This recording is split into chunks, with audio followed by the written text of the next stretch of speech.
Just come out of a paperwork review. I'd like to call the meeting to order at 6 p.m. and ask everyone to please stand for the Pledge of Allegiance.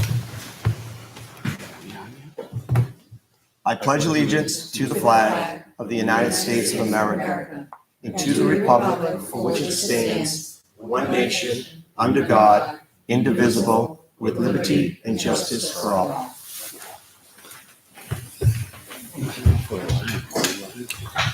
Thumbs up. Oh, you did? Okay. First item is the review and approval of consent items. We have the August 26, 2019 meeting minutes. We have the accounts payable manifest of September 3rd, 2019 in the sum of $1,573,969.17. September 10th of 2019, $100,178.41. We have a payroll manifest of September 5th, 2019 in the sum of $51,914.88, and September 12th, 2019 in the sum of $57,765.63. We have a junkyard license. We have Officer Scotty, full-time police officer, town clerk and tax collector reconciliation for July. We have a purchase order for a DPW plow truck in the sum of $28,564.06. We have a purchase order for a fire utility truck in the sum of $32,109.40. Are there any items members would like to remove from consent? Mr. Chairman, just clarification for members who may be watching. The two purchase orders have been approved before. The authorization to purchase have been approved before, and the AP manifest for $1.5 million is a school payment. Correct. Payment to the school. So for the people that are watching, just so that they know. And if no one has anything, I'll make a motion to approve. We have a motion by Mr. Lemire. Second. Second by Mr. Schaefer. Any discussion? All those in favor, say aye. Aye. All those opposed? All those abstained?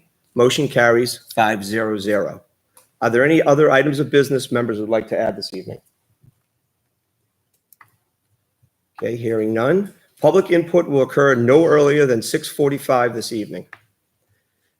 First item of business is Curtis Sampson, Planning Board alternate member, term expiring March 31st of 2022. Curtis, come on up, state your name, address, and tell us a little bit about yourself, please. All right, my name is Curtis Sampson. I live at 12 Garden Drive in Litchfield here. I work for the commuter rail in Boston. I'm involved with the scouting program, sporting program. I'm coaching soccer this year. I've been in town for about 2.5-3 years now. Eagle Scout. I'm with Masonic Lodge out of Massachusetts, and I'm looking to get a little bit more involved with the town. And I figured starting off, I originally started with the mosquito board, but yeah, you never even made it to a meeting. Well, I wasn't sure if there were any, I was going to say. So, so I figured, huh? We have no bugs. Yeah, no bugs around here. So I figured I'd look at another level and get involved with town that way. So That's great. Anybody have any questions for Curtis? Just ancillary. Commuter rail, you work for the MBTA or? I work for Keolis, who's Keolis, right. You're going to see that they extend the rail up through here? Nice. It'd be nice. Besides, Yeah. so- Yeah. We're gonna ride to work each day? Come on, what do you want? Yeah. You're just happy when the tracks are clear and people are driving. Trains are moving. That's correct. Yep. Have you ever been involved with a board like this before? Planning board? No. No? Okay. My current role with the railroad, I am a senior level manager.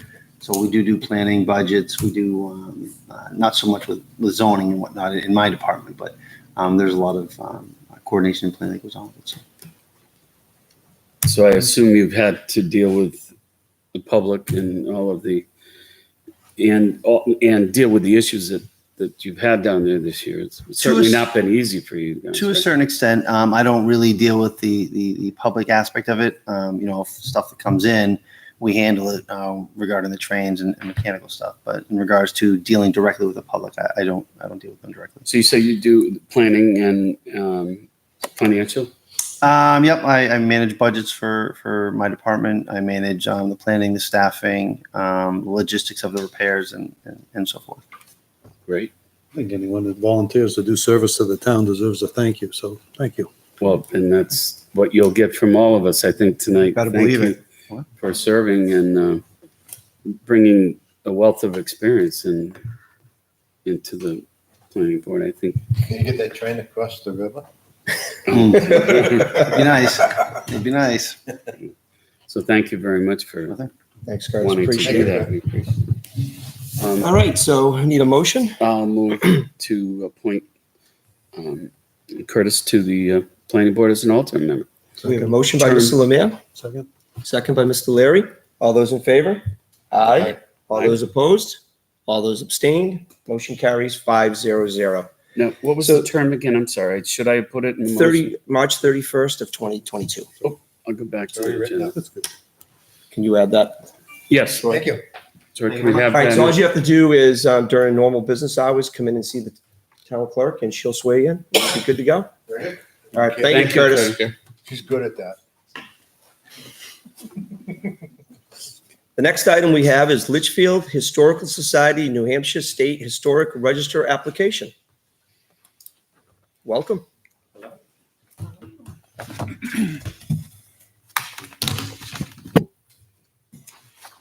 Seems like yesterday you guys. Oh, it does. Time flies. Does it look familiar Yeah. from the last meeting? Just a quick recap. I wrote this expecting, people to be able to come in from the public or other, trustees of the building. So if we could still go through it in that manner, I'd appreciate it. Great. Okay. My name's Kimberly Queenan. I live at 2 Newstead Street. I'm a member and co-secretary of the Litchfield Historical Society. With me today from the Litchfield Historical Society is Stephen Kalawa, the president. Marion Colby is a member and co-secretary. Heidi Miller is a member, and Gail Barringer is a member. We came before you on August 26, 2019. At the time, the Litchfield Historical Society informed the Board of Selectmen we would like to request owner permissions to allow the following 5 buildings to be considered for registration on the New Hampshire State Register of Historic Places. Those 5 buildings were the 1851 Old Litchfield Town Hall, the 1924 Aaron Cutler Memorial Library, the 1930 Litchfield Grammar School, the 1958 Old Litchfield Fire Station, and the 1844 Litchfield Presbyterian Church. These buildings were selected because that was what represented the old Litchfield center of town.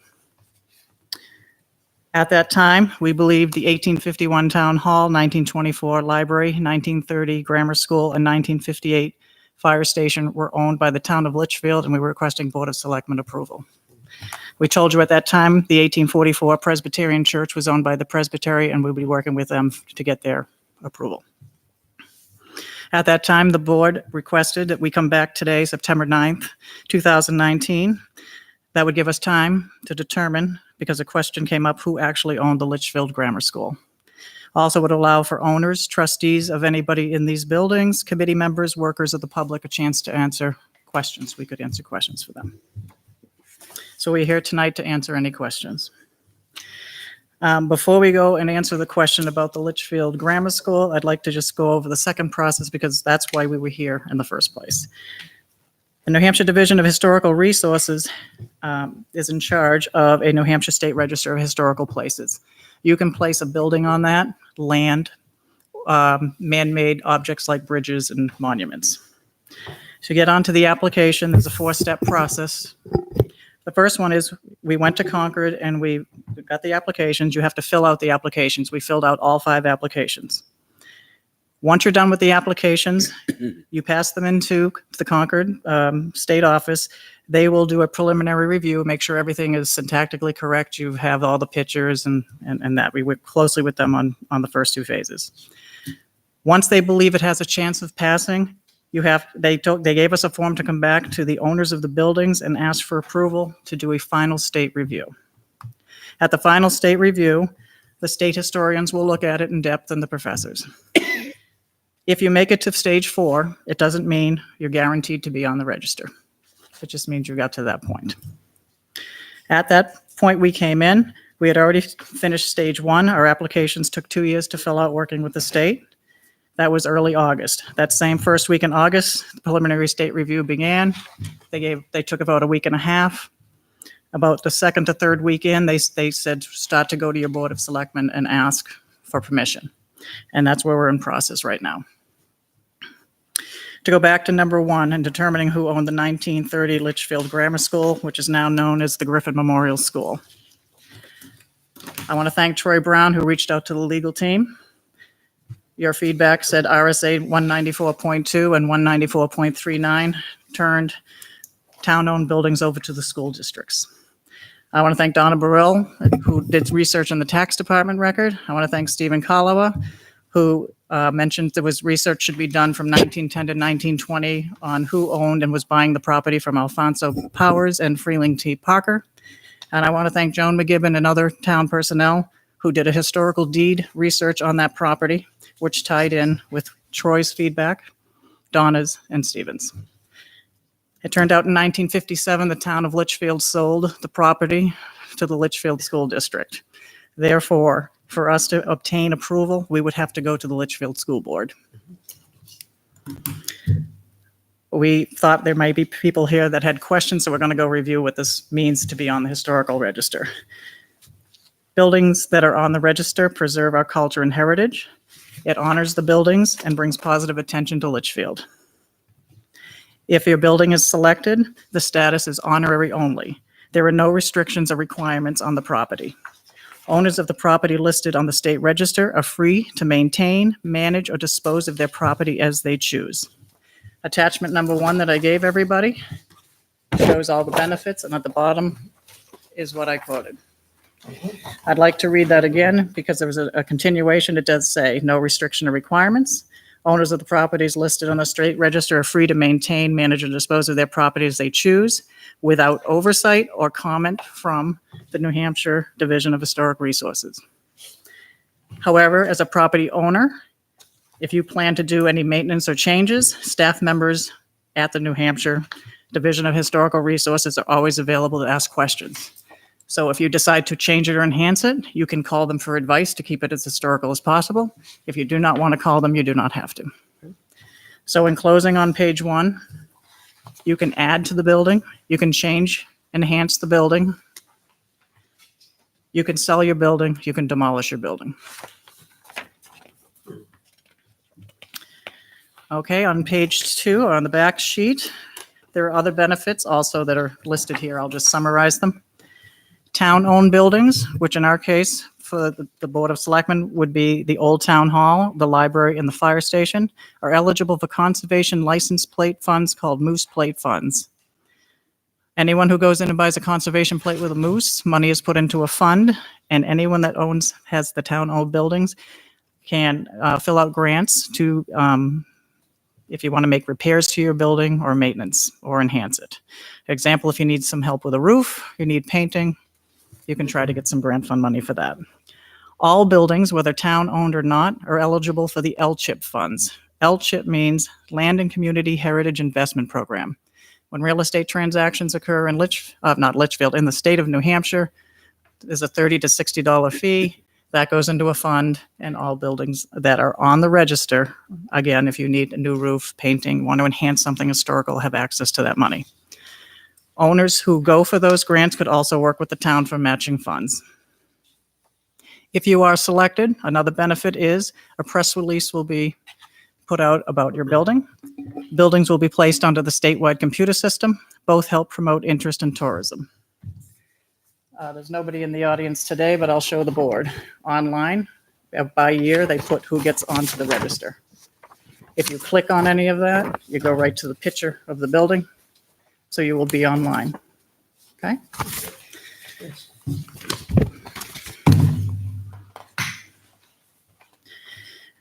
One benefit also that is on the back of this first attachment. Attachment 2, we went over the moose plate and LCHIP, but number 3, the benefit where buildings are sometimes provided with some leniency with building code requirements. So that's another benefit to being on the register. All right. As we were running around trying to find the history of the grammar school and just this project in general and working with the staff, it just felt there was a component missing. So we're going to try to best resolve what we thought. We need to stop and reflect on what we have here. Yes, buildings can be documented and even placed onto the New Hampshire State Historic Register. However, more importantly, these buildings are extensions of the people who built and utilized them at their specific time in history. These buildings are what is left from those who have come before us. The 1844 Litchfield Presbyterian Church still continues to represent spiritual leadership and community service. The 1851 Old Litchfield Town Hall represented our community's governing body.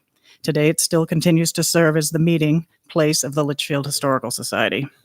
The 1924 Aaron Cutler Memorial Library and the 1930 Griffin Grammar School both continue to represent our community's values regarding education, learning, and the pursuit of knowledge.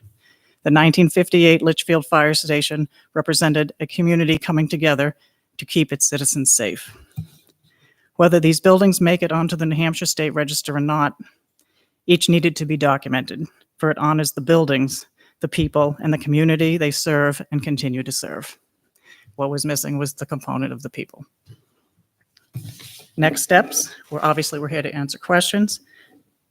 The Litchfield Historical Society, again, will be requesting owner permission to allow the following 5 buildings to be considered for the registration on the New Hampshire State Register of Historic Places. Tonight, we would like to ask the Board of Selectmen if we could be considered to put the 1851 Old Litchfield Town Hall, 1924 Aaron Cutler Memorial Library, and the 1958 Old Litchfield Fire Station on the registration list for approval. We would like you to know we still, as we mentioned on August 26th, are working with the Presbytery about the 1844 Litchfield Presbyterian Church. And now that we know what happened in 1957, we will be approaching the Litchfield School Board about the 1930 Litchfield Grammar School.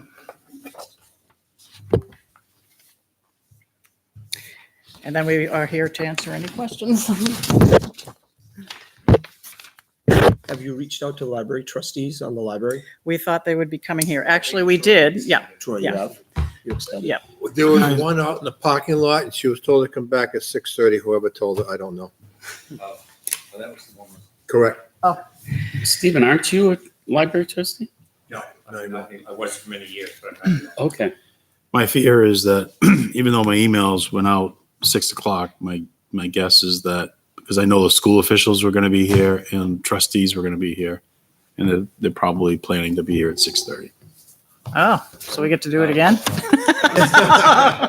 That's okay. That didn't communicate well, did it? Do we have other Why, agenda we- items we after have this? other 'Cause we can questions do it while we later. wait? Well, we can act on 3 of them anyway. I mean, Yeah. Terry's here, we can, 2 out of the 3. we can do the town meeting, the town clerk, and the tax collector budget so that Terry can, Well, why don't we act Do we wanna- act on the 3? that Well, we can have? act on 2 out of the 3, not the library. We could do Correct. the town hall, we could act on the Yeah, fire station. to But get the that. town does own the library. We do, yes, we could. They It'd be would nice be to there. have their input. You're gonna do them Right. separately? Yeah. Have if I may, Sure, of course. have you communicated with the trustees? No, because Troy extended this invitation, so we thought we'd be seeing them here. Okay. Yes, it'd be nice just to get their input. I mean, the Okay. beautiful building they have, I don't think they're gonna have any opposition to it, but Okay. it would at least be nice to. can we do 2 out of the 3? Sure. Are there any questions from the board? Do you want to wait till we get the school in here and then the library and then go through this one more time? Well, the school is, it won't be on our docket. That's under the jurisdiction of the That's school board. correct. But they did want to show up here tonight according to the email, correct? Yeah, but I think no matter what, they're gonna take care of that during their meeting. Yeah. Mhm. They may come and ask questions. Questions tonight, but- I would act on the 2 buildings that, We have to talk. you own and have 100% management over. The library trustees, would be good to have them here to give input before you act on it.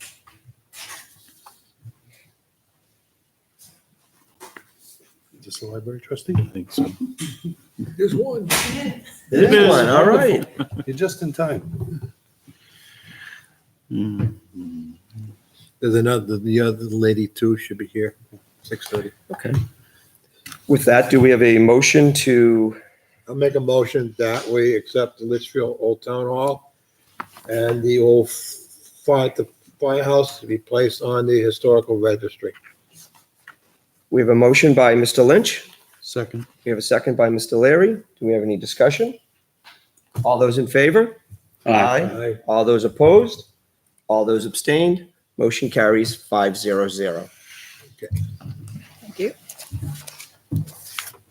Now, is that a library? It's 2 out of 5 so far. That's one of them. There should be one more. Okay. Actually, there's only 2. Try. 2 out of 3. Yeah, So I think, why don't we ask if, the library trustee representative? There's a whole bunch of them coming. Okay. Oh, We okay. were told 6:30, so Yeah. I guess there will be more. Okay, why don't we'll table it for now, and then we can go into, we can do the town meeting for the town clerk and tax collection. Wait, she want to go home so soon? I got the look.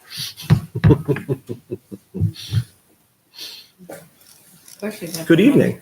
Hi, How are you? Hi. good.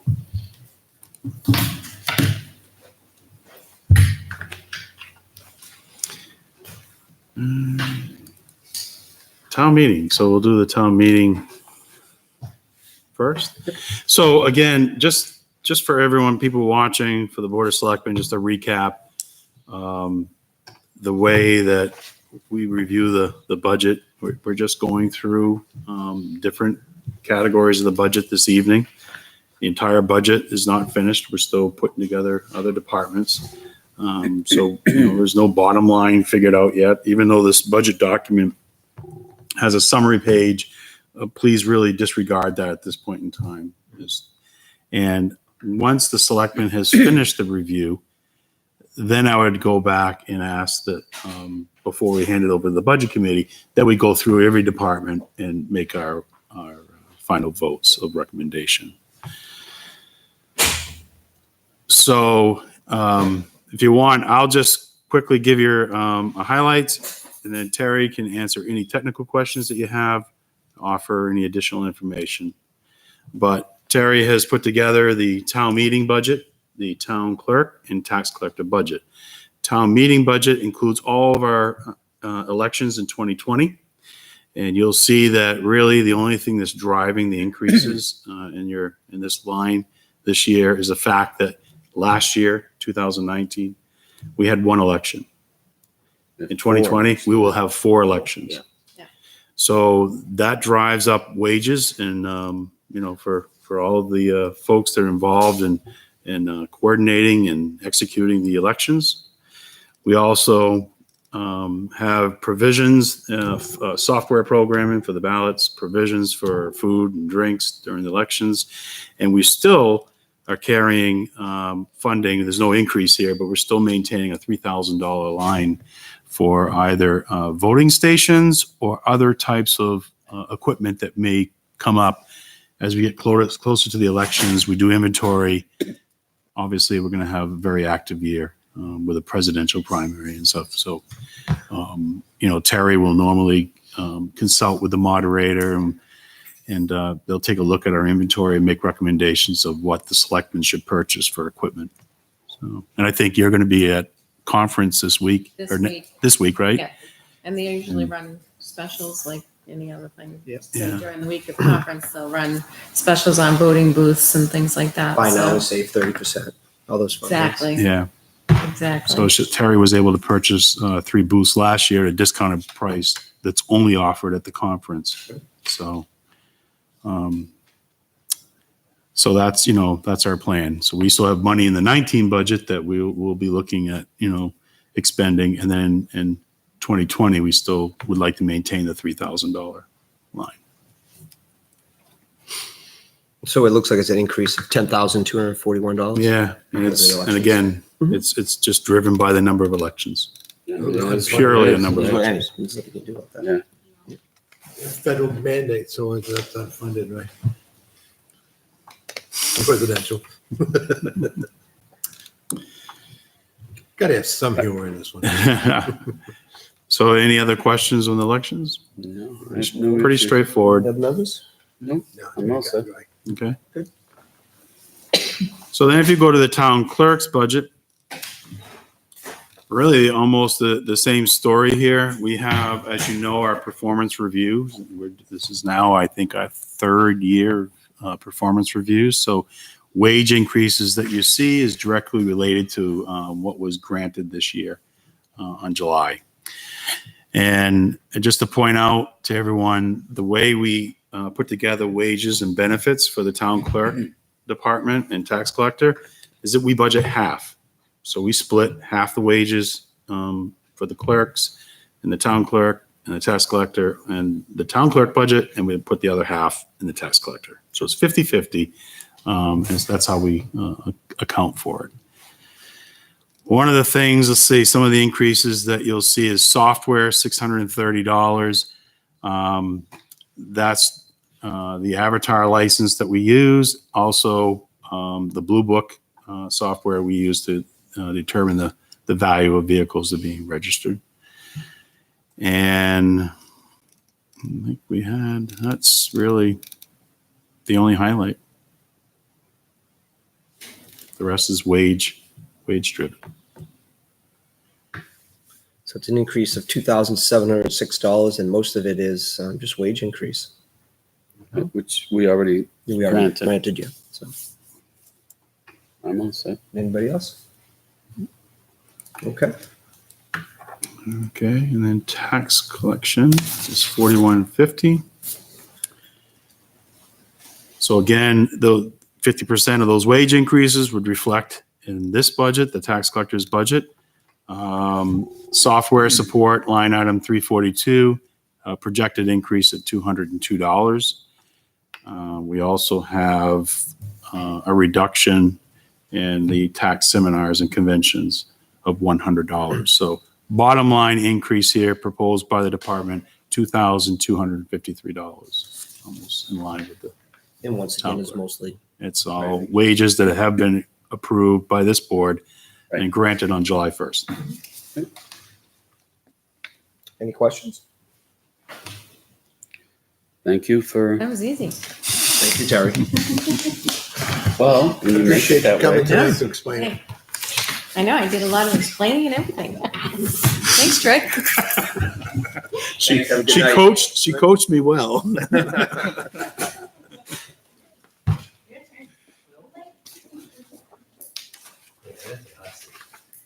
Hi, Dave. Do we have everybody from the library trustees now? We do. We do? Kim, do you want to just do a Want me to go quick through it again? overview if you could, please? Sure.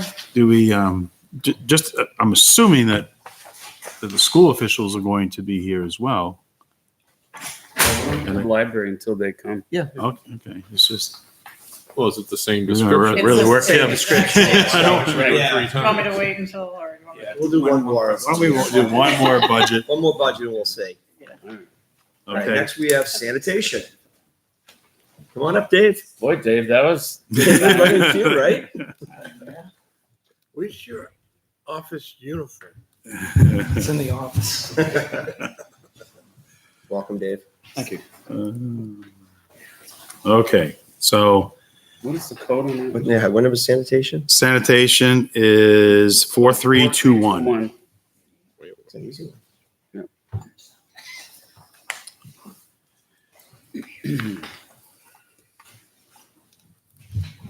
Okay, so if we're all set. So again, I don't want to continue to repeat myself, but when you hit the first two wage lines, those increases are totally reflective of the performance review done on July 1st and approved by the board. No increase in staffing or hours proposed, strictly increase in waging, the performance review. We do, the next increase that you'll see is $300 for electricity. I have a formula that I use where I take the last 2 years of actuals and a run rate that we're using right now, looking back the last 12 months. I just take the average of those three and I increase it by 5%. And it's actually, you can see in some of the departments that where we haven't had any changes in, heating equipment or breakdowns of certain things. It's pretty accurate. It's a good tool to use. So I take the last 2 years of actuals and then a 12-month run rate I take the average of that, I increase it 5%, and that's where I come up with our electric estimates.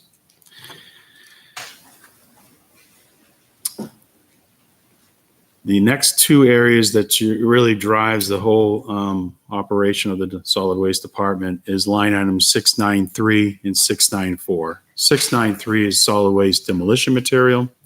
So a couple things going on here. One is that we have a contract with Waste Management, and it's a multi-year contract. So we have a 3% increase this year in 2020. We're estimating the hauls and tonnage, I believe, to be the same as in 2019, Dave. Right. I believe so. Yep. So all you're seeing here is really we're projecting the same amount of activity for the disposal of demolition waste, but a 3% increase in disposal cost. And the trucking. The trucking goes up 3% as well. For both. Right? For both. Yeah. Okay. Is that the normal increase, 3% per year? 3%. Part of the contract. And then line item 694, solid waste disposal, so your household trash. I do believe, I can't remember, Dave, did we actually increase, Yes, it did. based on run rates, we increased the hauls and tonnage a little bit. And so you got a combination of just an increase in the quantity of waste and that 3% built in. So that ended up being a $4,800 increase. And then that's it. Mileage and tolls. It looks like Dave's planning on doing a little bit more traveling. It's going to cost you an extra $7. Can we just zero that out? No, I'll give it to you. Out of my wallet, I'll give it to you. We had a discussion, but we're like, well, we need to be consistent. The IRS rate's Right. 58 cents per mile. That's what it is. So it looks like it's split halfway between wages and the other half is disposal costs. Construct, yeah. I mean, and I know that you've reflected in the past in saying that when the economy's good, disposal is high. And when the economy slows down, disposal becomes less. So we're in a very high economy right now, and it's caused some upticks. It makes sense. And Bloomberg We're is saying consuming something more. different. Sure. We're disposing more. Dave, how about your equipment? The what do they call that? Skid steer, the Skid steer. bailers. That's brand The new. baler. Bail. All of it. Do you anticipate any issues with those? I know you never know, but they're getting along in years, aren't they? Well, no, one of them's real old. It's been there longer than me, believe it or not. And there's two fairly new ones. And they're all fine. We do the PM work every year, and there seems to be no issues on them. We don't expect anything. They're so basic. I mean, Yeah, they are it's a basic. ram Yeah. and Okay. hydraulic hoses. A hose goes, a seal. Mhm. The compact in the rear, that's the one, if something goes, it holds you up a little bit longer. Yeah. So you're comfortable with? Yeah, and the old one, the international baler, we have it on light duty, which means we just do aluminum cans with it because that's the easiest thing to bail. And that's the real old one. What does a baler cost? Is there a range? It's around 14,000. 14. And I do want to add that we need to stop recycling more glass. We need to stop recycling glass as much and turn everything into tin cans because it's worth a lot more for the town. It costs more to get rid of the Say that glass. every year. But buy your beer in cans. Yes, buy your beer in cans. Even though aluminum is fell in price, but yes, It's still better than glass. it's still a cash crop for us. Can't figure out how to use glass and mix it with asphalt. Yeah. That, the paint, or the stripes. Well, it's used as a base for roads. Yeah, Still see what- going out as right. that. So, does get recycled. Just an editorial comment. Thank you again for the good work you and Well, thank you. your staff does up there. They're good workers. Editorial. We look forward to touring in a couple weeks. I'm looking forward to having you. Showing Nice off. job, David. Thank you. Okay. Thanks, Dave. Appreciate Thank you, it. Dave. Thank you. Thank you. Have a good night. Dave, we're still looking for that picture. No pictures. Still no schools, Believe it or so- not, he had a suit on. Oh, really? Oh, yeah, his wedding, his Yeah, the daughter's wedding. wedding. Do you want to give him a couple more minutes? Well, couldn't we do the library so that at least they don't have to? Well, it's the same. It's the whole. it's the whole thing. I think we could go we could go through highway Do highway and give him a couple and- more minutes. and then just They might even be showing. we'll go from there. I apologize. Kevin likes that. Lunch? We're not gonna be here that long. We did receive word that there would be 2 school representatives. So that's the hesitation of. How are you? How's everybody? Good. How are you? Excellent. There's 2 budget lines for the highway department. First one is road agent, then road maintenance. So we'll go through road agent, which is 4311. 4312. Oh, I like this one. Yeah, a little Short smaller. and sweet. All right. So It's short and goes in the negative direction. Goes in the Holy moly, negative. You gotta be kidding me. well, This this don't see is too many of those. yeah, I know. What's going on here is the road agent, the first line, just so everyone's awareness. Having that title as road agent, it's appointed by the board. It doesn't have to be the highway manager. It could be any citizen. So there's a stipend given of $1,000. That's paid out on a quarterly basis. Consulting engineer services, the reason that you have a $3,000 decrease, we're carrying $10,000 for basic design work and another $10,000 for the stormwater management program. Typically, we've had $13,000 in there for construction design. We don't have any big design work that we see in the foreseeable future. Is it Robin Ave or Robin's done. Robin? So there's work to be done on Robin, but we've probably done 80% of the engineering on that road. Yeah, we have values for bidding. Yeah, So so it's pretty much set to go out to bid if we decided to spend the money on that. there's just a little bit more investigative work that I'd like to see done next year on the condition of the pipes, the drainage pipes underneath the pavement. So if you're familiar with that road, I'm sure you are, you'll see that the catch basins, and so there's some areas where we see some significant settlement, and we're not sure what's going on there, if it's just age or if we've got concerns of infrastructure failing underneath. So that's going to be a big project one day in the near future, to reconstruct that section of roadway. I think it's around 125. Yeah. But wasn't that flagged in NRPC when they came in and did all the roads for us? They It flagged was. issues on Robin for us. It was, yeah. Oh, yeah, it's definitely high on the list. It's aluminum pipe, if I recall, in that I section. think a lot of the castings Yeah. are sinking, and Yep. there's definitely some drainage. You can't sheet drain that because it'll just erode everything off the side. So we got to keep the pipe drains in there. Right. So that has to be investigated a little bit more before we can. And so the other issue that Kevin and I discussed was, so we'd have some, out of that $10,000, we'd have some towards Robin, and then some if the board decides to do some additional work on 25 Brook Road. If you remember, we had that neighborhood came out, had some drainage issues, and Lou Karen, the engineer, has kind of come up with just an informal investigative work and a cost estimate for proposed solutions. So we would want to, if the board ends up pursuing that idea, we'd need some additional engineering money for Lou's work. Yep. So that's what we're planning on carrying the $10,000 for. Electricity, no change. And the propane for, one of the good news is propane decreased over last year's price, almost 20 cents per gallon, a little less. But, and then just looking at historical use, that's down $1,150. We'll see how good it comes up. I'll talk to you a year from now.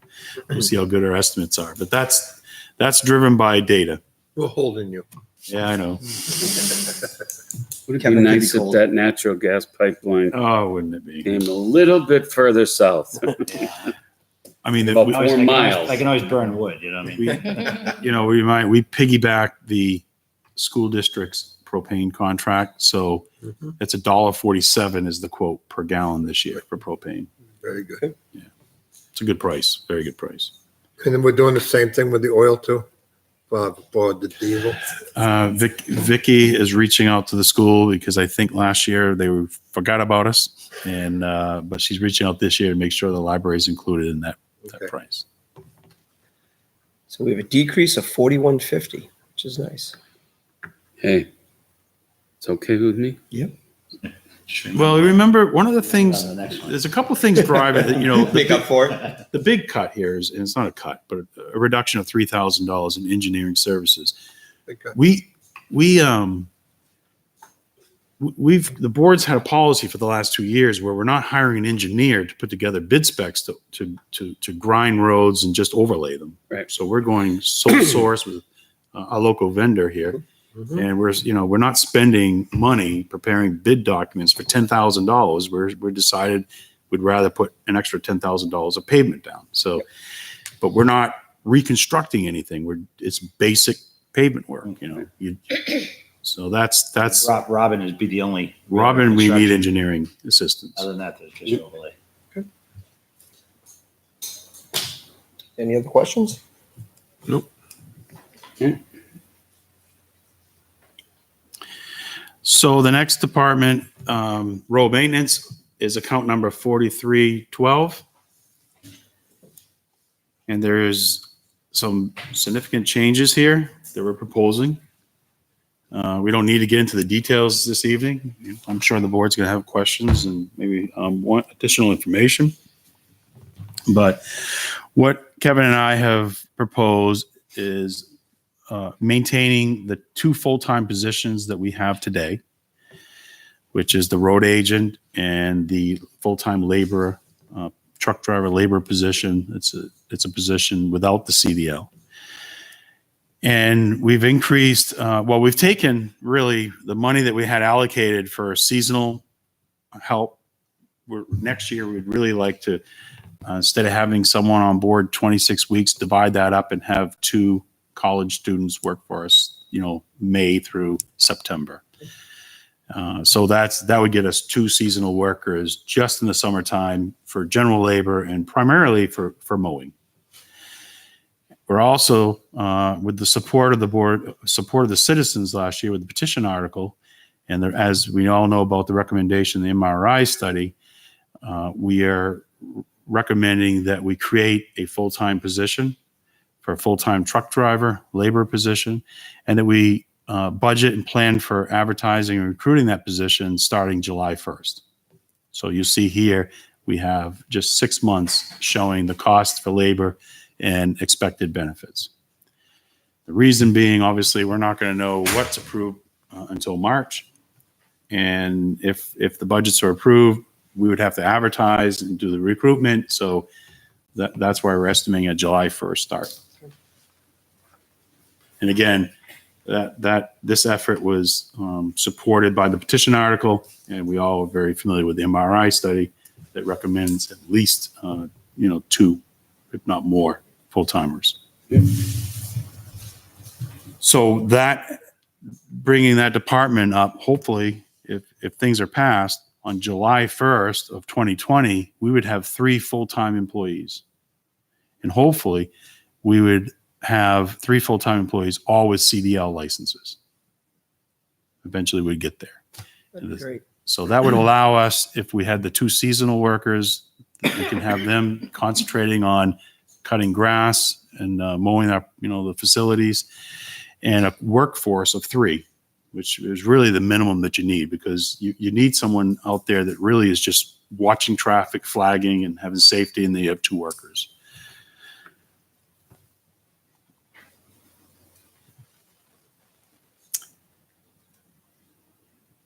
So you see, obviously health insurance, when we start talking about full-timers, you have a big increase here, $40,484.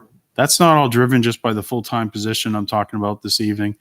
As you know, we created the full-time position last year, and some changes were made internally that granted some benefits to employees that hadn't previously received them.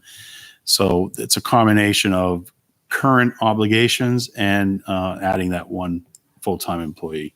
So that's an increase, estimated increase in health insurance, $40,000. Could be less depending on, the status of whoever we hire.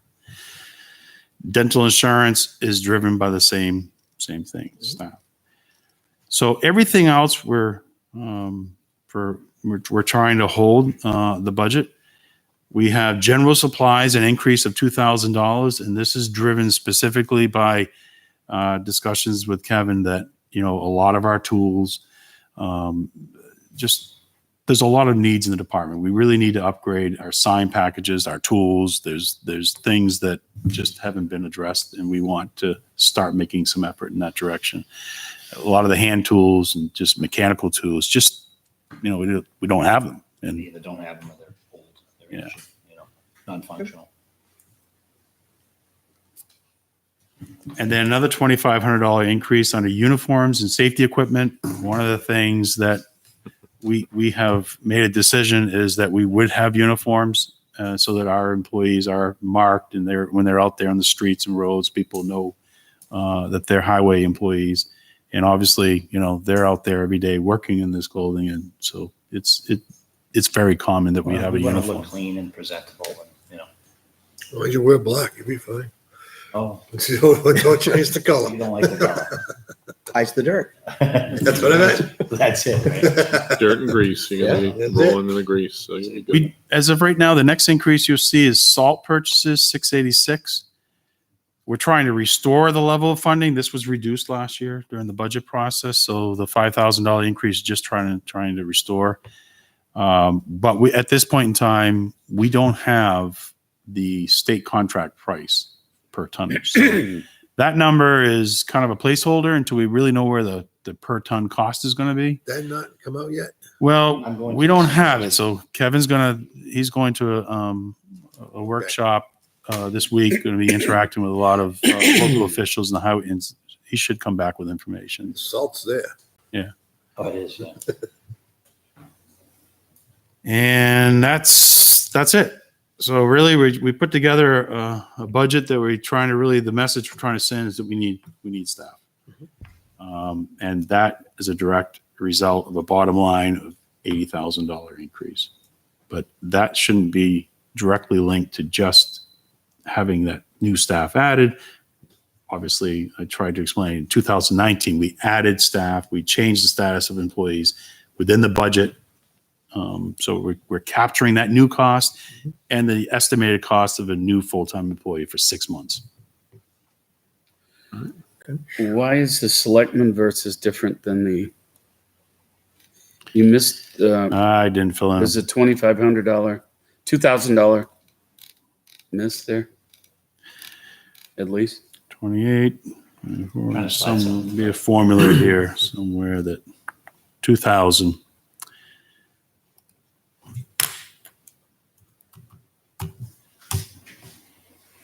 You see one column says 80,132. Screen's too small. 25. The other one says 75,632. There's a delta in line 680. Should be now it should be good. I think. It's basically 610, 680.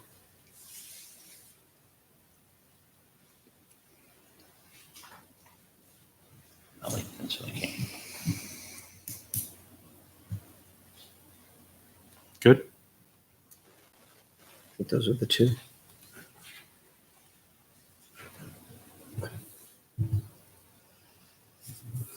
See it? Yeah. Okay. Well, you can just make it smaller. If I might, again, editorial comment. Thank you very much for picking up midstream. I've heard a lot of positive comments from people in town as to how good everything looked this year. The brush was cleared, the roads were clean, the Grass was mowing took place. So nice job, Thank you. Kevin, you and the staff, and keep up the good I'll work. pass it on. Appreciate it. Yeah, I'm trying. All right. Any other questions? So is there any other All questions? right. All right, Thanks, Kevin. Appreciate it. Have a great night. Bring your lunch home. Don't share it, forget it now. All mine. Well, I don't know. Kim, I say we go. We go. Sorry. We have the library people here and school or no one from school? No school, See it's just school. library. Just library. Wow. School's gonna have to wait. Well, we'll go to their meeting. Just thinking 100 years and somebody tries to put this building on the historic register. Well, it's going to be a repeat because it was You written want for to do the a whole repeat, audience. you can, or you can do a synopsis, whatever you'd like to do. Yeah, about a synopsis. Huh? Synopsis. Synopsis. Try. Well, Well, this, if you, library trustees, we had a presentation earlier because we started at 6. Obviously, everyone thought we were starting at 6:30. Oh, excellent. So now we can do it. So do you have questions, or would you like to have Kim go through everything again, or do you have questions? I think we, watching the meeting. Heard everything you needed to hear. That it's really just honorific. It's just on. We wouldn't need to worry about. There's no meeting any restrictions. standards. No, we don't need no, no, no. Restrictions. No, and this is nothing to do with the National Register. Okay. This is just a state recognition. Okay. If funding available, maybe to help you do something on the building. Yeah. Okay, that's the key point. Yes. Steve, You can make all the maybe things just work. ask questions because some faces that came in, I don't know if they're here for this and they didn't hear it. Are there any questions from the public on the historical buildings? Can I see other faces? So the library trustees are 4. On board. Yep. So your presentation was so great. They made it outside the Resonated building. everywhere. It goes without saying. Well, we'll see how many YouTube This likes. was the question. So you have it, right? Okay. Documentation is very good. So With that, do we have a motion for the library? Mr. Chairman, I'd like to move that the 1924 Aaron Cutler Memorial Library Building be submitted for consideration for historic building status for New Hampshire. We have a motion by Mr. Lemire, second. second by Mr. Schaefer. Any other discussion? All those in favor? Aye. All those opposed? All those abstained? Motion carries 5-0-0. Thank you for all your good work. I just want to say thank you for all coming in and introducing yourself to Troy, because you know whether or not you're all library trustees at the same time. We don't get to see you too often, that's why. That's a good thing probably, right? Good thing for you and thank you for, Thank you for everything. Thanks, guys. You already watched it. thank you all. It worked out good for you, Troy. You get to meet them all. There's a lot of them. There is. Yeah, I yeah. didn't know. Yeah, I never realized there was that many. Good luck with your last one.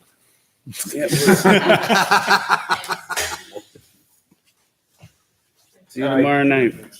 Good night. Night. Be well, everyone. Committee meeting. Seeing that it's 6:53, I'll open up to public comment. Is there anybody from the public that would like to provide comment this evening? They all ran. Well, they all left. Seeing that we have an empty room, I will close public comment. Next.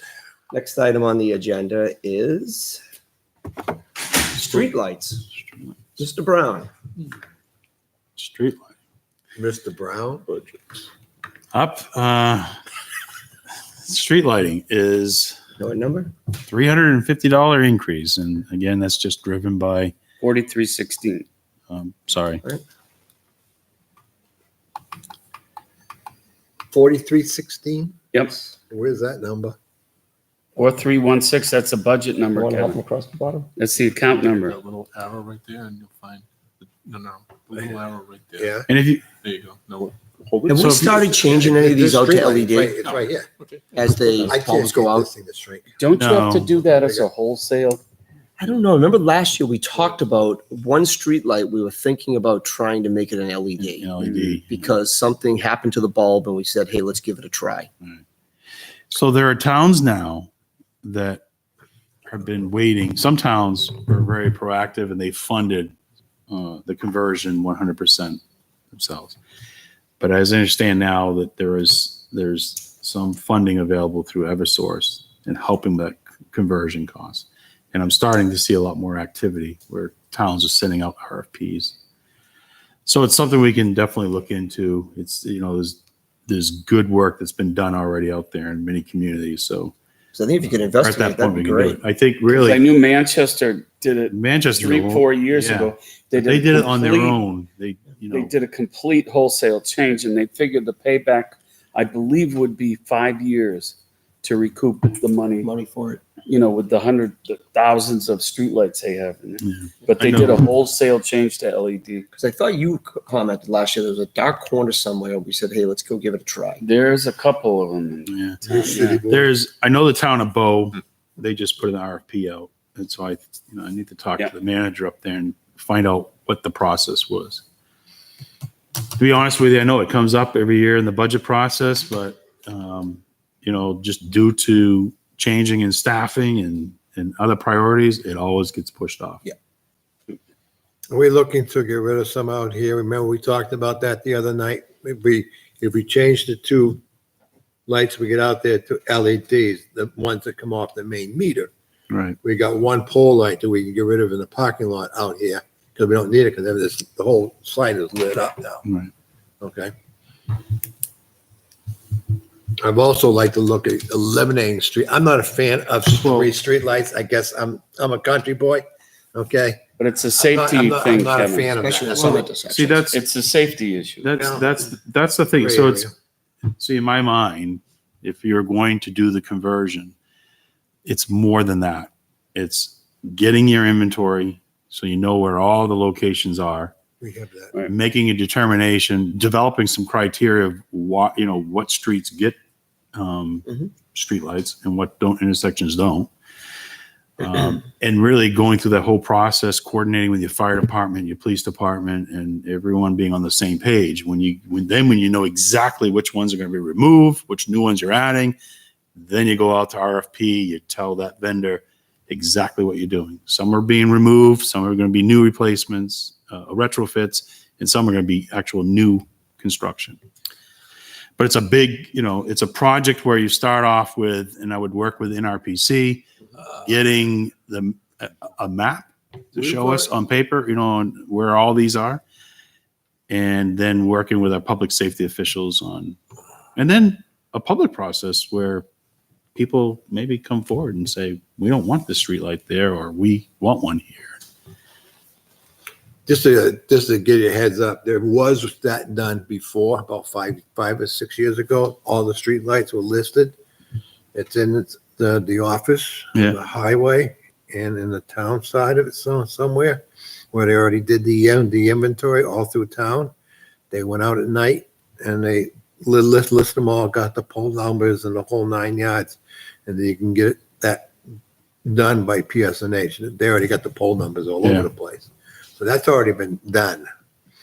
Okay, it's somewhere in the building. Okay. Okay, like you What went here happened? when they did it. So anyhow, that work was done, and then, Just a matter of making which ones make sense. but anyhow, Good. yeah, all supportive of it, but it really takes time. And No, I sorry, just triggered our priorities. conversation from last year about No, I know. that. There was one. It's come up at the budget committee every year, and it will come up this year. But the bottom line, the town pays $13,300, projecting here, $13,350 for streetlights. Electricity. Okay. Any other questions on streetlights? Okay, next will be reevaluation of property. What numbers though? And that one's up at the top here. That is 4152.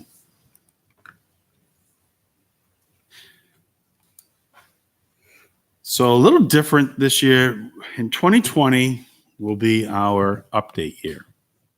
The town has had a 5-year contract with Avatar, and over the life of that contract, they do a third of the community. It's where they go out, they do the measure list, just the data verification, just to verify that if we say they have an in-ground pool, the in-ground pool is still there. If we have a shed, we have, the shed's still there. So for the last 3 years, we've been doing the data verification.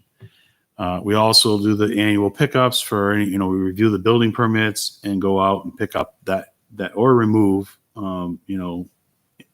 property improvements. In 2020, we'll be still doing the building permit process where we go out and see what changed on the properties, but we'll be putting together all the paperwork that's required by DRA as far as the annual update. So part of the contract that we had, we've been like encumbering funds over the last 4 years, setting aside and spending those encumbered funds before we spend the operating budget. So the math that I've done this year is that to meet the obligation of the 5-year contract, we need to raise $55,860 for the Avatar commitment. So that's driving an increase here. And also we have a PSNH appeal that's been ongoing. We're working with like over 30 other communities and sharing the professional assessing services and legal services. I've been notified by Mr. Sansucci's office that all the towns that are involved in this abatement appeal should plan to budget at least $6,000 individually each town for his services. So between the 55,860 and the $6,000, that's where you're seeing an increase of 14,450 for assessing services, for a total dollar amount of 65,287. Okay, any questions?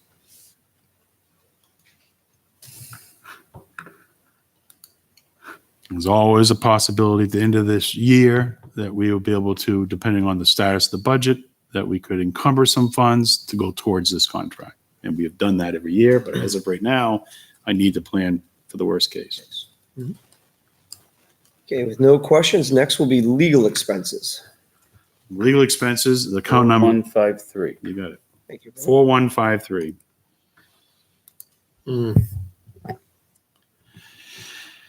So we have two line items in legal expenses. The first one is our general services provided by the Mitchell Municipal Group. That's services that's provided to the Board of Selectmen, all of our departments, boards and committees, planning board, ZBA. And that is $15,000. Seems to be a really good number.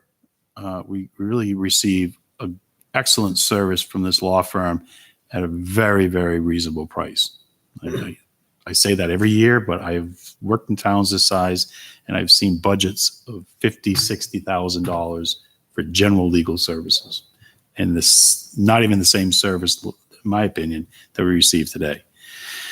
The other line that we're still carrying is for the PFOA legal effort. And so carrying $45,000. Again, I think as we get closer to the end of the year, we'll be working a little bit closer with legal counsel on this matter. He's reached out to me and is working on, our meeting that we had about a month and a half ago with him. And we'll be meeting with you folks again before we do our final submittal to Saint-Gobain. So no change, but still carrying that extra $45,000 as we have for the past 2 years, I believe. Any questions? Not at the moment. Next, planning board and zoning board. 4191. 4191. There we are. Okay.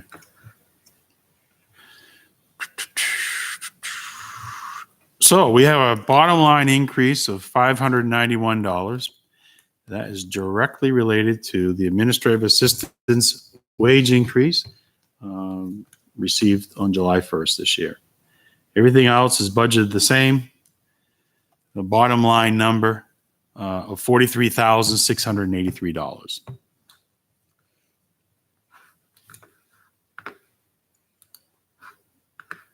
Any questions on that one?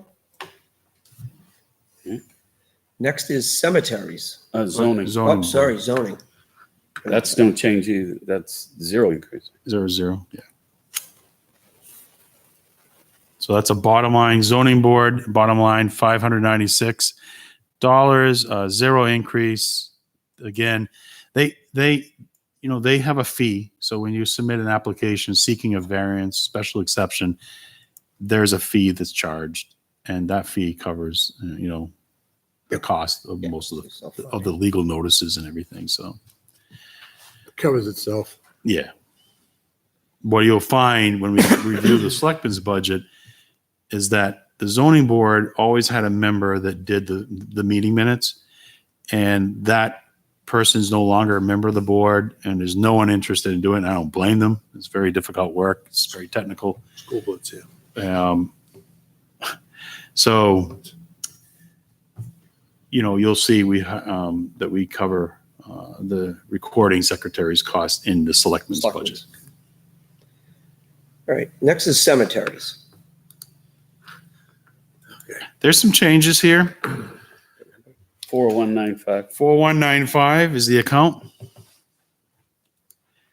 Did the trustees bring these to you? Well, I've had a general discussion with Mr. Callaway, but I was going to preface that I do need to talk with him one more time, make sure he's in agreement with me on this. But there is a couple of things happening here. One,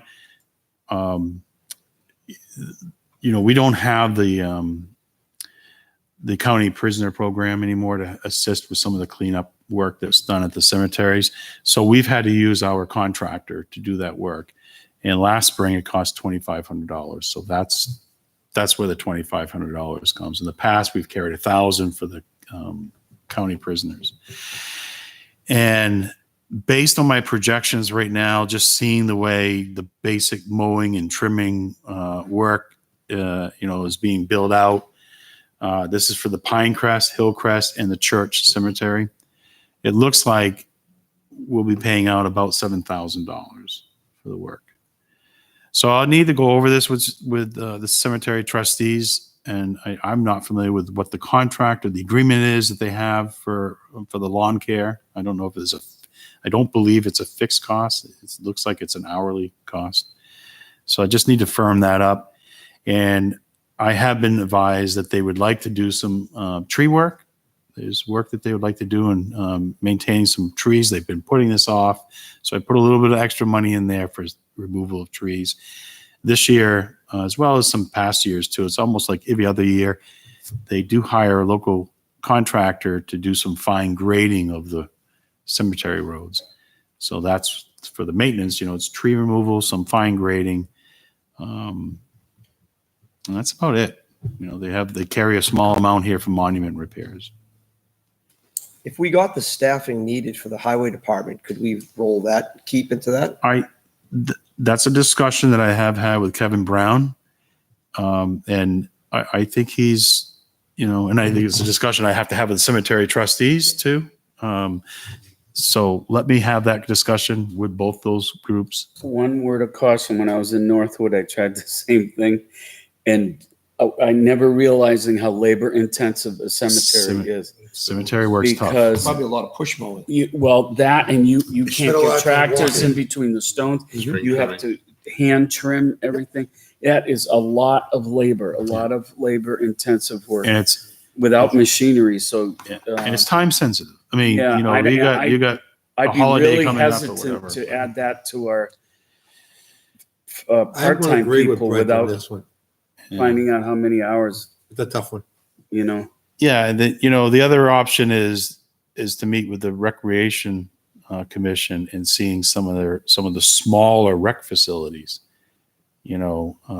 Brook, Brickyard. Those seem to be more level, just straightforward mowing and trimming. Jeff Lane. Could that be something? If the highway department was going to start moving that direction, which is the MRI report kind of indicating that we could start moving that direction. Some of those smaller rec facilities I'd like to see in baby steps kind of moving in that direction and kind of find out how time demanding they are.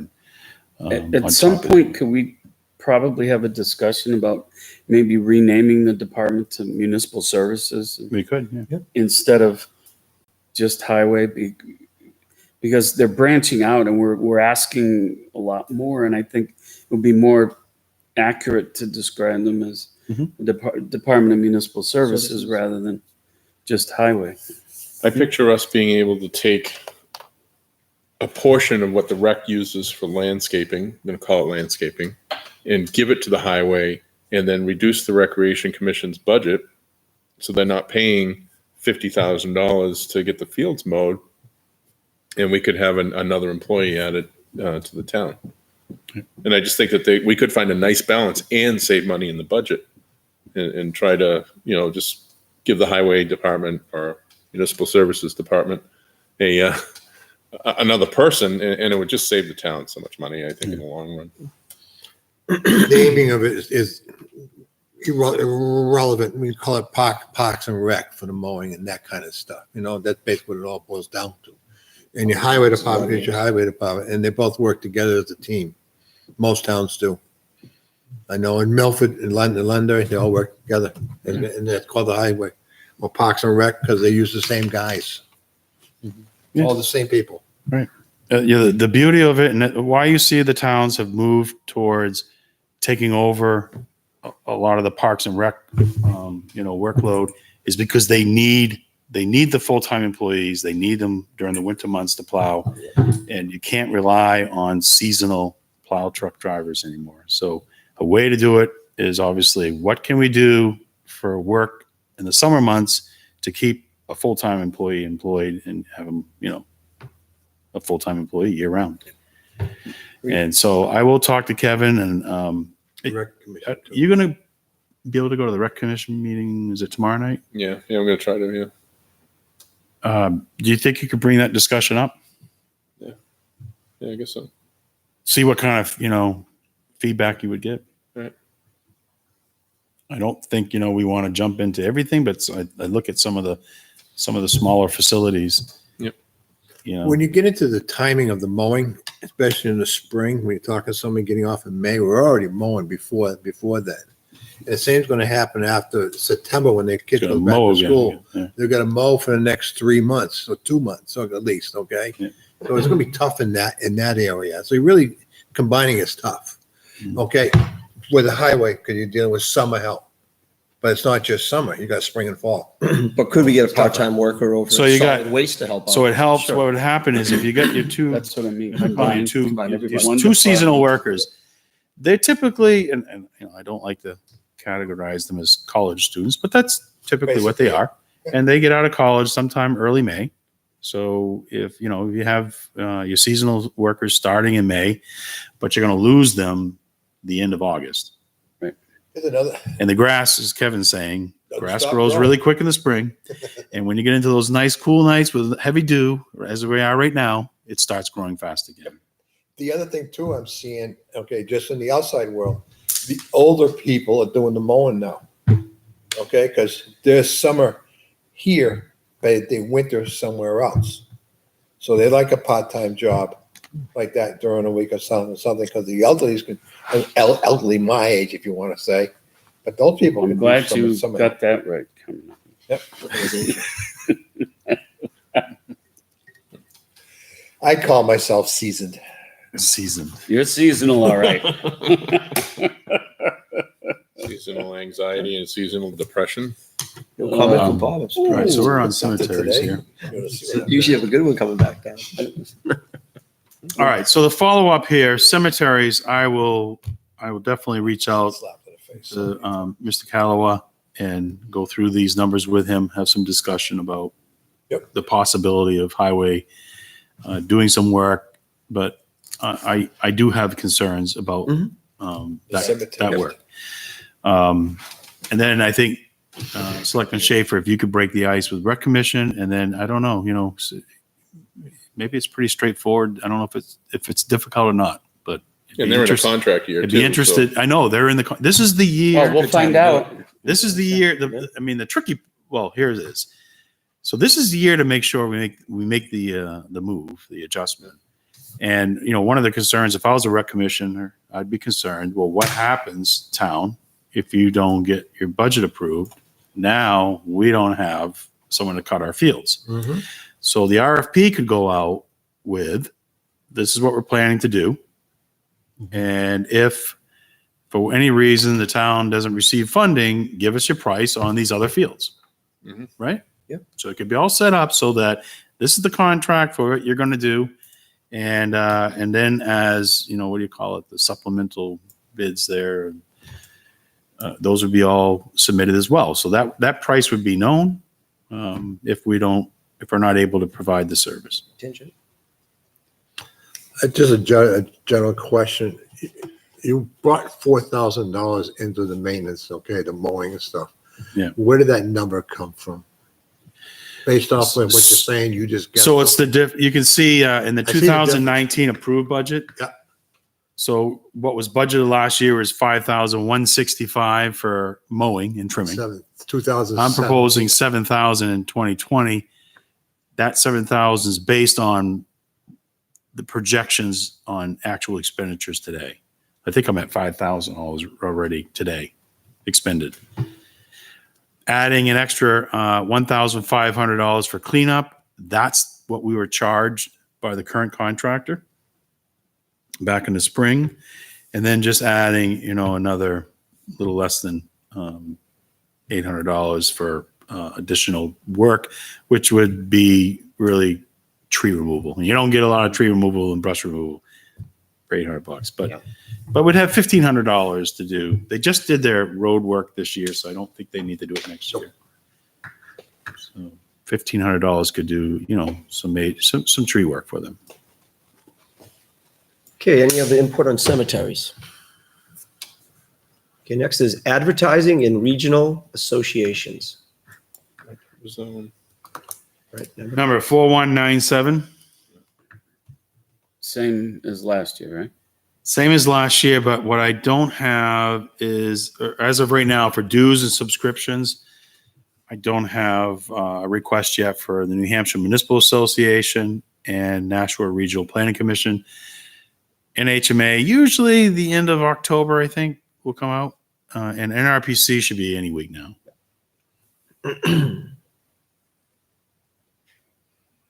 But otherwise, this covers the voter guide that we do the insert in the Hudson Litchfield News and public notices, which, we went way over this year, but we did a lot of advertising for vacant positions and stuff. 750 is usually a good solid number for what we do. And if you look at the dues and subscription, it's 2017 to 18 only went up $90.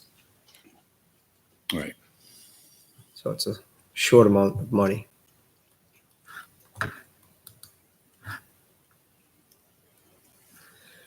All right, next we have is vendor payments. Number. Which is basically welfare, right? What number is that one, Sue? Right, number?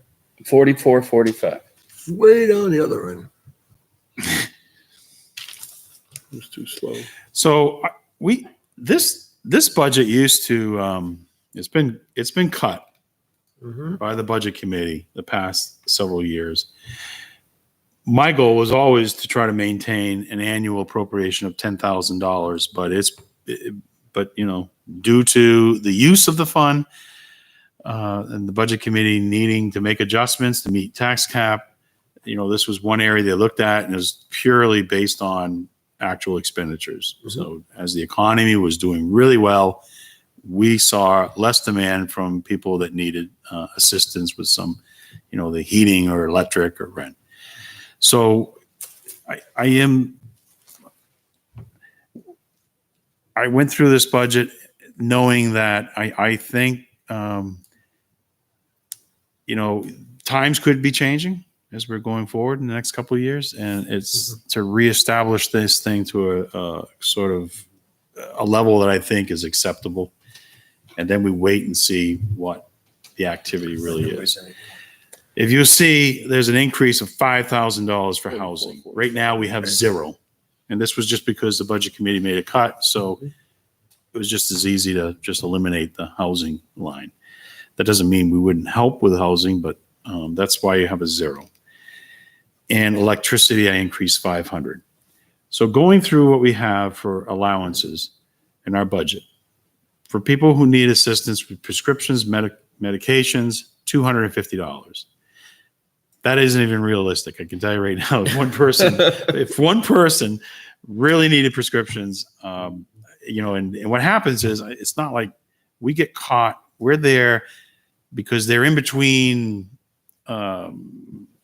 being eligible for Medicare. They got applications moving, and we get caught. I had one this summer where as a diabetic, and literally something happened, and they had no benefits for 7 days.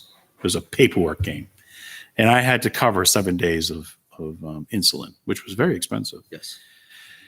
So $250 a year for medications, $1,000 a year for electric bills, $1,750 for heating fuel, $250 for food, $5,000 for rental. And this could be emergency housing. You know, someone, if, you know, on a Friday afternoon, sometimes people find themselves homeless. They arrive here and we have to try to find temporary shelter. It's not easy. So sometimes we have to use, rental facilities, and the money can disappear quickly. Transportation, $250, water, $250, and funeral payments, $750. That's the maximum allowed by state law. We're not allowed to pay any more than $750. It's cremation is all we're allowed to pay. So that brings the bottom line to $9,500. Again, I don't know why I didn't make it 10,000, because I think that's where it should be. That's these expenses. If we get ourselves into a situation that's ongoing, we're obligated by law to pay it. So based on this year's approved budget of 4,000, where do you think we stand? What number are we here? 445. So we appropriated 4,000. We've expended 1,300. We have 2,600 left. But the economy is still good. I start to see activity. This is where I'll start to see some activity with some startup with heating and electric. And sometimes rental stuff starts occurring now. During the summer months, people have a lot of different housing arrangements. And as things get cold, they come knock, But again, we've been very good. And again, we could be sitting here in December, and I've only spent $3,500 for the whole year. I just trying to send a message that I think this line item, if in the going forward in the future, it's not going to go down. It probably will have to go up.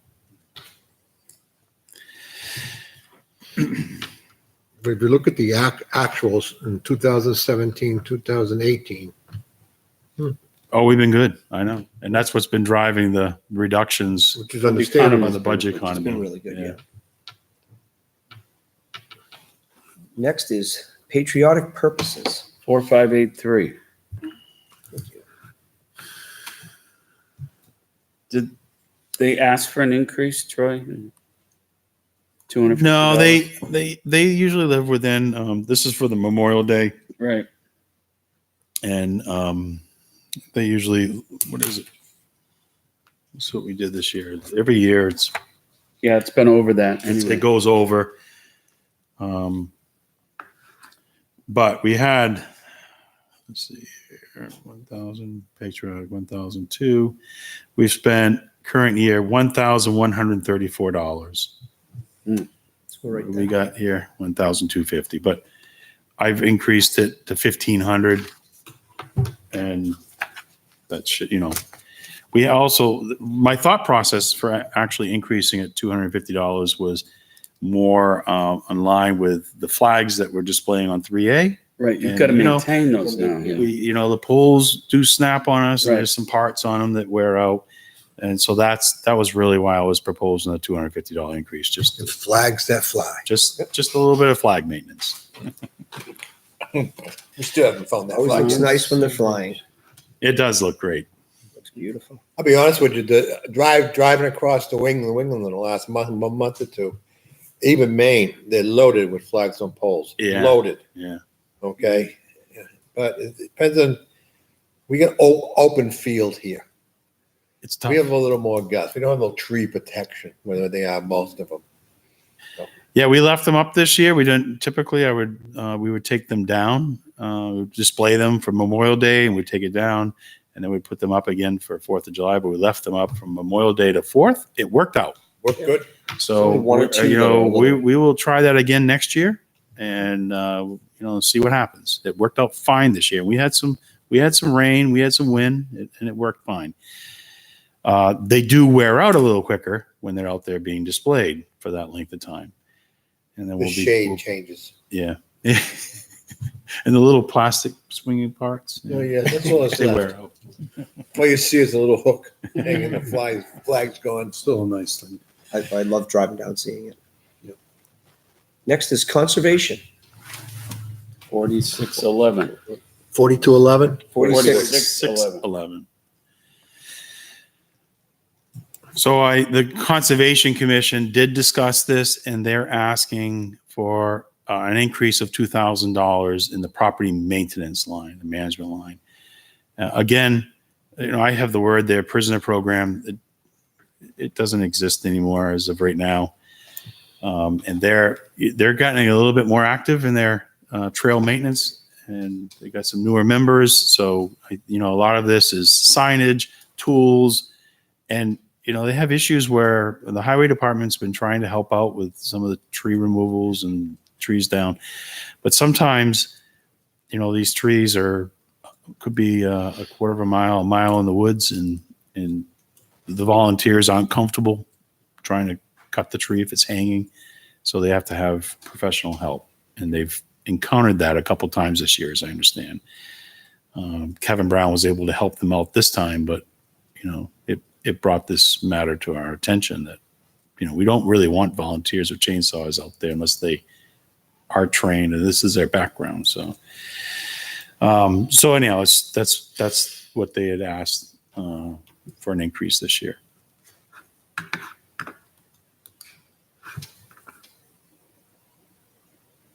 Next is debt service. That's the fire station, right? Debt service is 4723. And this is the only debt that we have besides, you know, any of our lease payments on the plow trucks, which is, that's in the highway department's budget, is our fire station bond. And this represents the interest in principal payments in the amount of $259,429.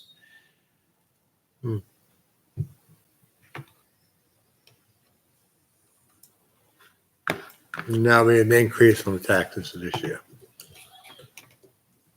Bottom line, correct? It won't, it was in last year's, so it's in the No, but tax. still, yeah. It was in the tax, the 2019 tax. It will be when we do our final tax bill. Next is accounting. 4150. Were you at the other end? Did you guys make up your mind? 415010. 4150. I'm getting there.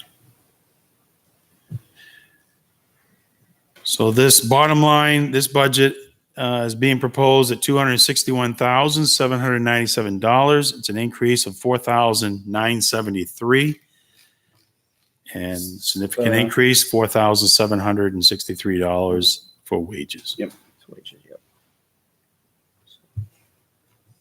Again, that's part of the wages we've already approved, the wage process. Right? Okay. All right, next we have Board of Selectmen. It's Amen. 41. Do we have to recuse ourselves?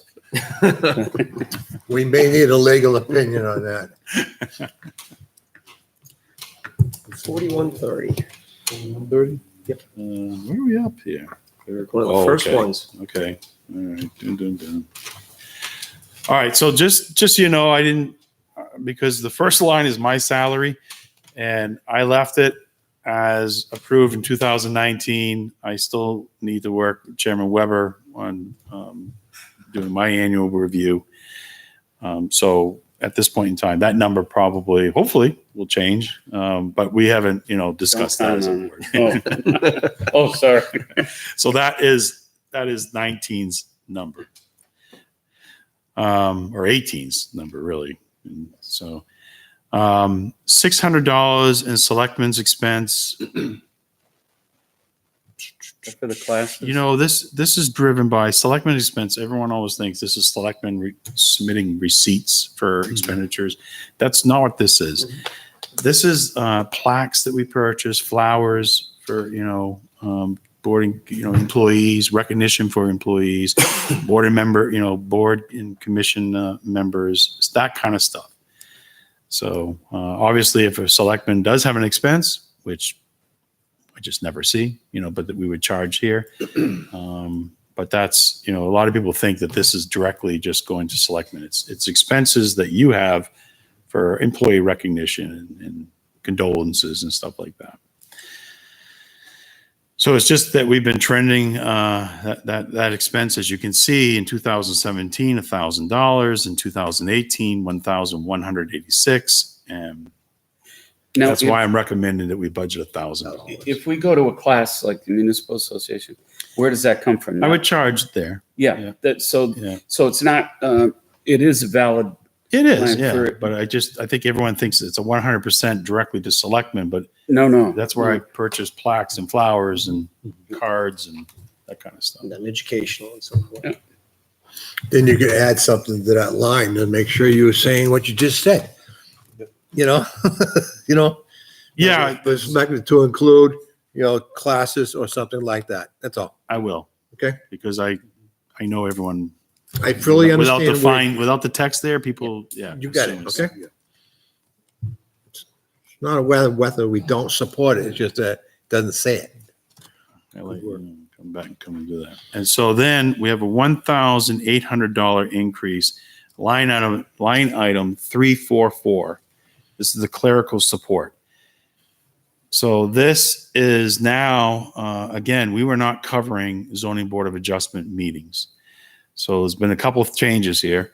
The board of selectmen has a different recording clerk, and we're picking up, I'm estimating 6 ZBA meetings at $150 per meeting. And we also cover the budget committee meetings at $150 per meeting. Can I ask a question? Why isn't the ZBA underneath the ZBA budget? Because the clerical support, It's just a question, because I think that it's been the board of selectmen's position that they're the ones that provide the clerical support to these volunteer boards and committees. And it's probably been someone like Michelle, who's, our ZBA and budget committee recording clerk.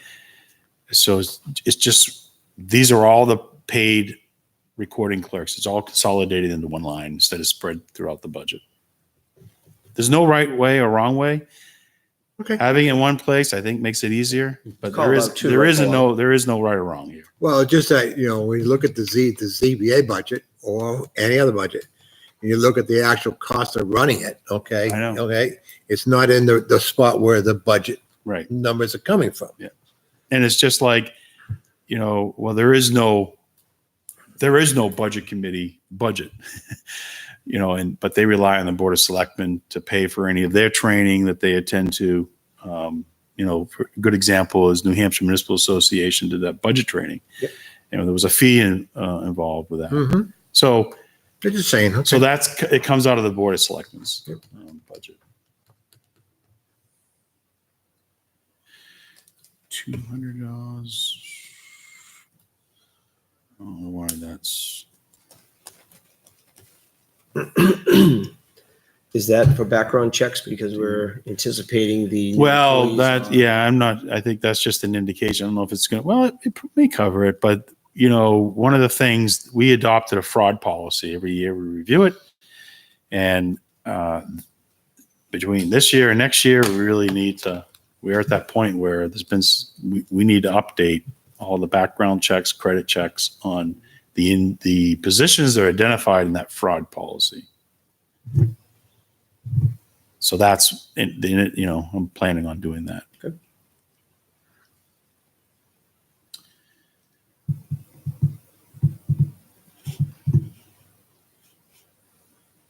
So bottom line here is a budget of $125,397 of an increase of $2,762. Any other questions? No. All right, so next would be the administrator report. No more budget. All right. Out of budget. Well, that's nice. For now. Next time, there'll be more. I just I knocked myself Been out. this for almost 40 years of doing this, sorry. I never did it. Normally have department heads talking to us. No, we don't have anything. Just a couple of things. One, I wanted to mention to you that we haven't heard too much about 25 Brook Road, and we talked about it a little bit in the budget review this evening. But I did receive correspondence from Lou Karen, the town engineer, and he's estimating that the project to install a drainage, what would you call it? Easement pipe. A pipe, underground pipe with an easement on private property to carry that from the catch basin to carry that water to the back stream would cost anywhere from $20,000 to $25,000. That's the assumption that we don't have to purchase a drainage easement. It's based on his rough calculations using New Hampshire DOT pricing. So, at some point in time, I know the residents probably going to be coming back here and making contact with us, wondering what we are going to do, if anything. And I just wanted to bring that to your attention. I know that I have mentioned it before. I personally do not like and do not recommend that we install new infrastructure to collect stormwater and send it off onto another person's property. I really think it's something that we should try to stay away from, just because of the new regulations of EPA regulations on stormwater. So I'm not sure if there's other solutions out there. We noticed when we were out there touring the site that, the water is really trying to come down Brook, and we're trying to turn it almost like a 90-degree turn. I think it really wants to go straight. If there's any way that we can improve drainage so that it's more of a sheet flow, I don't know. It's a low area out there. When we were out there, it seemed like a lot of it was coming down that one piece of property. It almost seems like they've paved their backyard, put a barn in or something. And if you look at it, there's a lot of asphalt up there. It's coming down the driveway, goes around the corner, and then it floods out right at the corner, then presses down Brook. I mean, can we go and possibly look at a dry well at the corner and try to capture some of that water? Yeah, that's what I was wondering, if we could install more dry wells, especially at that corner, because you keeping can see the water wash just under to the corner. edge of our property and not pushing it onto other private property. Because there's a lot of water coming down that hill. But that's something that issue is, it's way, I'm not an engineer, it's above my pay grade. And I know that if you wanted Lou Karen, I'm sure I could arrange to have him come in and talk to this board about what, Because I believe he Lou even discovered. commented He went on out the dry there well and with us. his other concern is that it's so flat. He's in an email he sent. He went out and did a survey, but he says it was really tough to get some pitch on a pipe, and so that's another problem. It's just flat. So to capture water and then try to direct it to a different location when everything's so flat, it's difficult. It's a wet area. A dry well is so much less expensive than start altering terrain and putting pipes in. That area is going to be tough for a dry well because of the water table is Groundwater. high. And you just can't put dry wells in high water table areas because most of those houses are splits, and the ones that do have full basements have pumps. So the concept of the dry well is a nice idea. Coming off the hill, that's pretty dry on that side there because that whole backside has been dug out. There's no water. You could do something coming off that driveway they just paved. Yeah, that's what I was thinking, But coming down that hill. Anything else, down when you get in the Bob's area or the guy next door, the water table's up. Apparently they named it Brook Road for a reason. Yeah. Yeah, and then the board's aware, the inspector position started today. Peter Dion was hired, and today was his first day, so just going through orientation. Been a while since we've had an inspector, so looking forward to Peter getting settled in. And we're, working with the chief on coming up with a training program for him. So I'm sure that the chief, when he's reviewing the budget for the inspector, he'll be discussing that with you. I had a resident reach out to me, Troy, and he was concerned about the veteran tax credit on how taxes are going up. And he put in a request if we could look at possibly raising the value of the tax credit for the veterans. I don't know how many people take advantage of that right now, what the impact would be. Do we as a board want to? Didn't we do this 2 years ago? Yeah, we just extended. We just did that. And didn't we find that we were one of the highest We did, exemptions around? recently the board, probably a couple of years ago, we did put an article on to include all veterans. Yeah. Mhm. And right now, I believe That our was state veterans mandated, credit right? is $300. And I think the max is $500. So there's the option to go a little higher if the board wanted to. But I can at least collect that data so you know exactly who's applied and eligible and I was gonna receiving say, it, we need to receiving it do it. today. We could collect it, and if we, as a group, wanted to carry it forward as a warrant article, we could, or if we chose not to. We also need to do an impact study. Yeah, that's what I mean, to know what the impact would be. And to see how we stand with other towns. I believe we were up there, the last study we did. You talking just general deductions for an age group or something like that? The exemption, Kevin, the I veterans understand. exemption. Yeah. There are towns that said, cities that base that off the need of the person themselves. I know in cities and stuff, if you have no income to speak of, and you're on what we call Social Security, and you can't pay your taxes, okay, because of that, they're better off to give them a tax break on somebody who can't do it, but they got to have the financial background. You know what I'm saying? All has to come together to get that to come together. But I believe the board has that option anyway, Mhm. without granting a blanket exemption.